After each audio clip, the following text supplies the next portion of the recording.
บายดีวันนี้สิลองไปตัวนกเข้าเบิ่งคือเก่า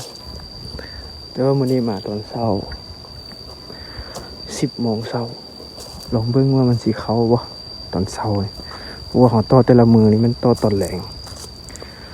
ตอน 4-5 โมงแลงแล้วมื้อนี้ลองมาต่อตอน10 โมงเช้าลองเบิ่งมันสิเข้าบ่เอาลำโพงคือเก่ามาต่อเบิ่งทางอันเดินงัวเขาเจ้าสนามงัวเขาเจ้าติดตามมึงเด้อว่าชีได้เตรียมได้โตบ่มื้อนี้บ่เคยต่อตอนเช้าจักเทื่อแต่ว่ามื้อนี้ก็ได้สิลองมาต่อลองเบิ่ง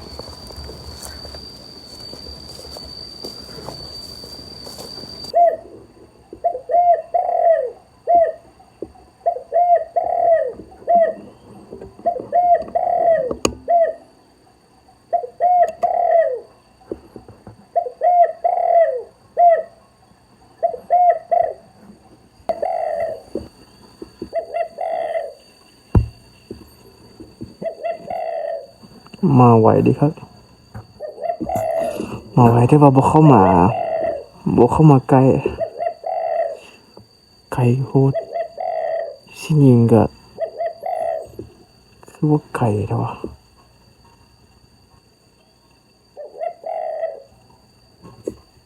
เพิ่นก็มา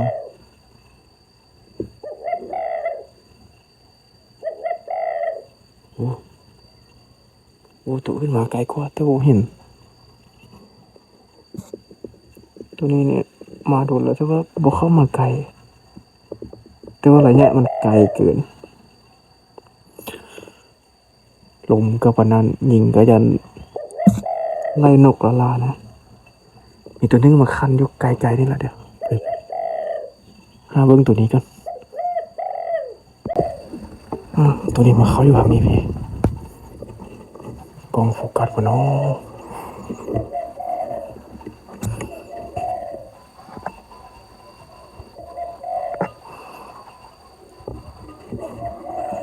เอาตัวนี้ป่ะ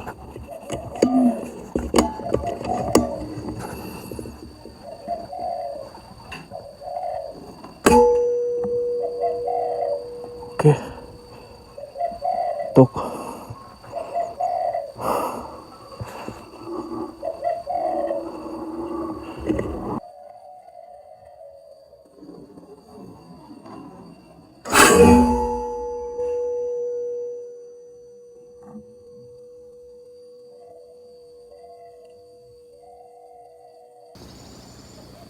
มาคลิปนกเขายิงยุกกนี้แล้วตัวที่ว่าเขามันมายุกไก่กันนี่เนาะมันมายุกกนี้เมื่อกี้เนี่ยบินไปแล้วมันเห็นเขาเสียดายนกเขาใหญ่เลยก็อยู่ตัวนี้ก็มีอีกตัวนึงเขาย่างมาแล้วมันบินออกไปมันมานี่2 ตัวแต่ว่าบ่ได้เบิ่งดียิงแล้วมาเอาเลยเดี๋ยวหาเบิ่งตัวนี้ก่อนอุ้ยตัวนี้หัวคนเจอแล้วพอแล้วเขาใหญ่โอ้มาไล่นกซื่อๆวะนี่นกบินออกไปทั้ง2 ตัว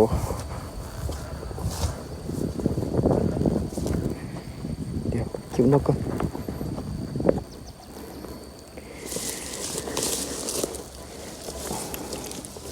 อุ้ย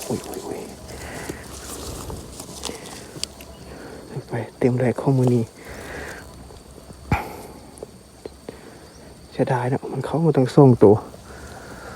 มายุกุกเดียวกันนี่แหละต้นเดียวกันนี้2 ตัวเขายิงตกแล้วเขามาเอาตัวนี้เลยเขามากิฟตัวนี้เลยย่างหวังเขาตัวนี้บินออกไปอีกตัวนึงอยู่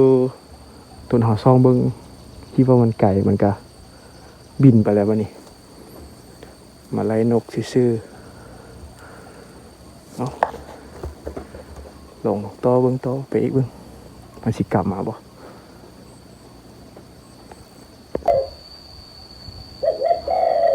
นกเขาอยู่คนอีกตัวนึงแต่ว่าอยู่ไก่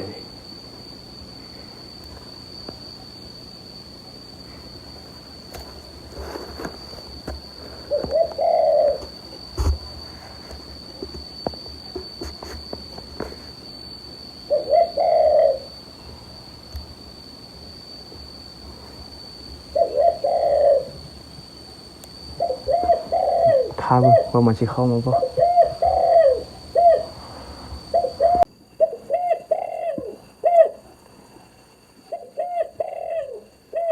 ดูไก่พุ่นเนาะไก่ก็ตัวเร็วนี่อีกซัมติ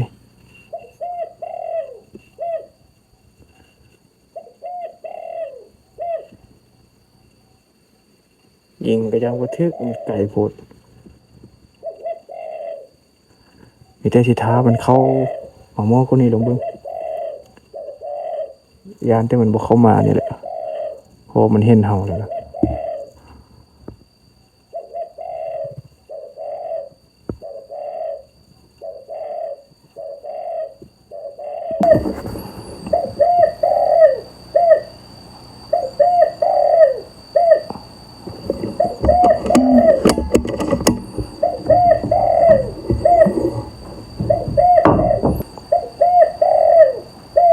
ลุมเด้อวะ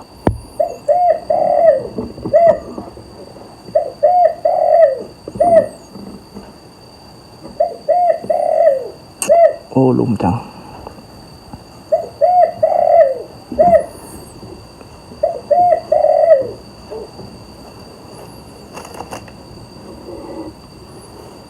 2 โตบ่ได้อยู่หั่นน่ะ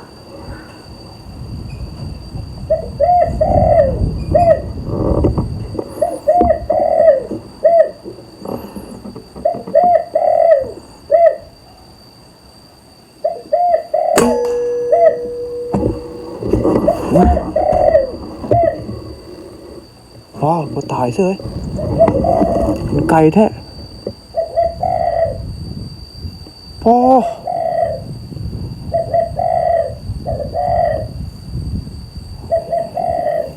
โอ้โหตกไก่ครับ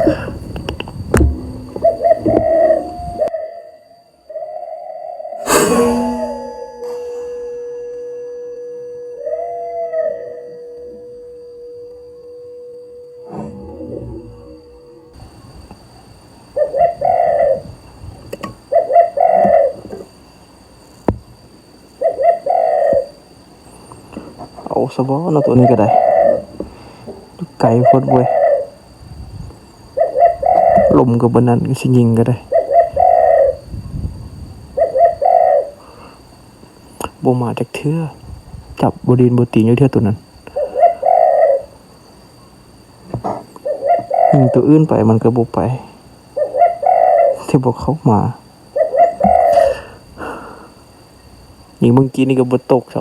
ำปินไปไกลคักคือสิตกแล้วตกนะแต่ว่าตกไกลบ่เห็นแล้วมันรับบ่ได้มันซ้ำเสียนกละไอ้ตัวนี้ก็บ่เข้ามาจักเทื่อ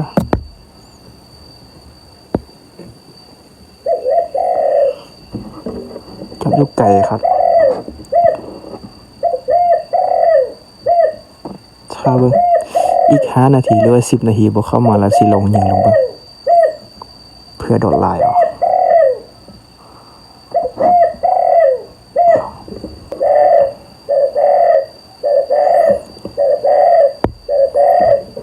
ลองยิงมันก่อนบ่เข้ามาจักเทื่อดอก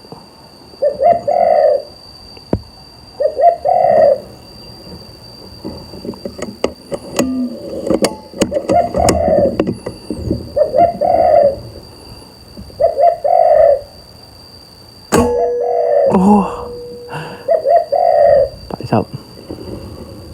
โอ้ยตัวนึงไปอีกแล้วโอ้มีตัวอยู่ไกลๆนี่ตัวนึงบ่เห็นมัน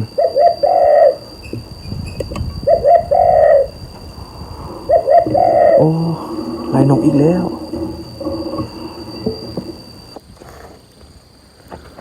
สิลงย้ายไม้ไหมย่างมาเห็นนกนกกลขี้แดงนะนกเงี้ยวะลองยิงดูเพิ่งดีบันทึกตัวบไดท้ายตอนยิงนกกรุงหัวจุกว่าคนไทยเอ็นเปิดไฟอีก1 แต้ม เดี๋ยวสิหาบนนางอีกบนไม่อีกลงเบิ่งก่อนเพราะว่าเขาย่างลงมาหันอันเห็นนกเข้าบินออกจากหันไปพอดีบนเขาอยู่บางกีเนี่ยเขานั่งอยู่เที่ยงเลยมันมุมอับสิลองมานั่งดูแถวนี้อีกจะบึดก่อนอยากกินข้าวสวย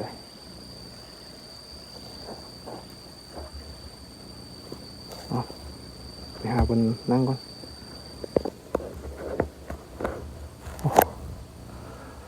สวยแล้วนกกระบอกเข้ามาแล้วเนาะเข้ามากับบาดในยิงเข้ามาก็อยู่ไกลหรือว่าเป็นน้ำต้นสวยแล้วมันบอกเข้านี่ก็ผลงานมื้อนี้ส่งเต็มแต่ว่าตัวนี้นกหัวจุกนี่โบทันได้อันเอาโทรศัพท์ใส่สโคปเข้มใส่บ่ทันนกเขาได้นกเขาใหญ่ตัวเดียวอีกตัวนึงก็ยิงทึกแล้วไปตกไก่พุ่นบ่เห็นนำไปซอกเบิ่งแล้วซอกบ่เห็น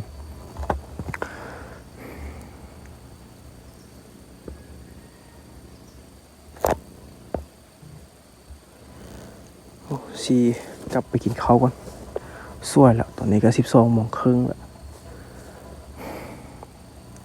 สิได้ปิดคลิปไปได้ซ้ำนี้ก่อนเด้อเดี๋ยวพอกันใหม่คลิปหน้ากลับไปกินข้าวก่อน